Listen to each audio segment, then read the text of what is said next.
কণ্ঠ শুনে রাসূল বুঝতে পারলেন এটা আর কেউ না, আজরাইল। ও ফাতেমা, দরজাটা খুলে দাও,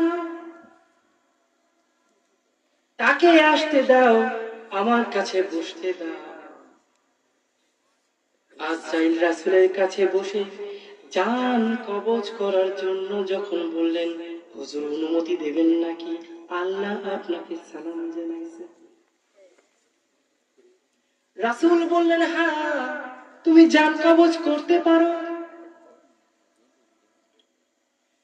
হযরতে আজরাইল আলাইহিস সালাতু ওয়াস সালাম এইবার বুকের উপর আলতো করে হাত রাখলেন। কার বুকের উপর হাত রাখছে? জোরে নাকি আস্তে? খুব আস্তে করে হাত রাখলেন, যেন রাসূলের ব্যথা না লাগে।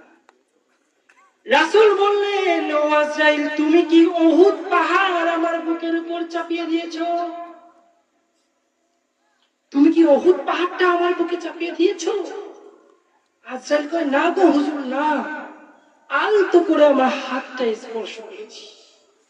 ওই মৃত্যু শয্যাতে রাসূল কাঁদতে শুরু করলেন, না জানি আমার উম্মতের সাথে কি হবে, আমার উম্মতের জান তুমি কিভাবে কবজ করবা। আফসোস করতে লাগলেন। আজরাইল বললেন, ইয়া রাসূলুল্লাহ, চিন্তা করবেন না, আপনার আদর্শকে মেনে যদি কেউ মৃত্যুবরণ করে, সে এমন ভাবে মৃত্যুবরণ করবে যেন মায়ের বুকে দুধ খেতে খেতে ঘুমিয়ে পড়েছে। ও রাসূল, আপনি কষ্ট নেবেন না, আপনি ব্যথিত হবেন না। এই হচ্ছে মৃত্যু যন্ত্রণা। আর যদি শহীদ হন, এতটুকু যন্ত্রণাও হবে। এটা হচ্ছে এক নাম্বার ফজিলত। দ্বিতীয় ফজিলত, শহীদ মৃত্যু যার হলো, তার কাফনের কাপড় পরানো হয় না। সে যে ড্রেস পরেছিল ওই ড্রেস পরেই তাকে দাফন করা হয়। গোসলও করানো হয় না, রক্তটা ধুয়ে যাবে।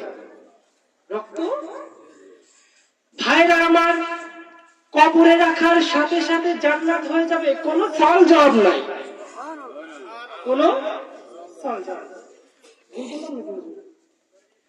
জবাব হবে না।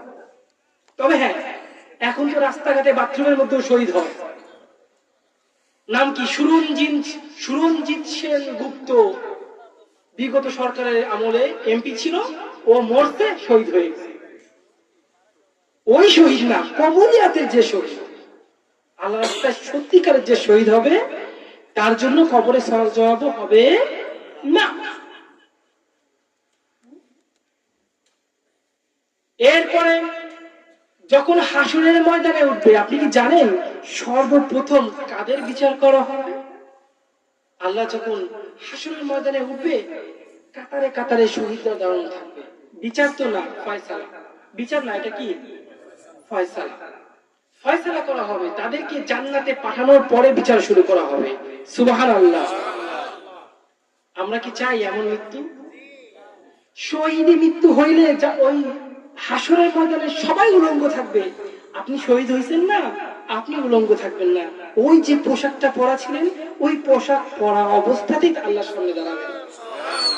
কতটা মর্যাদা জানেন?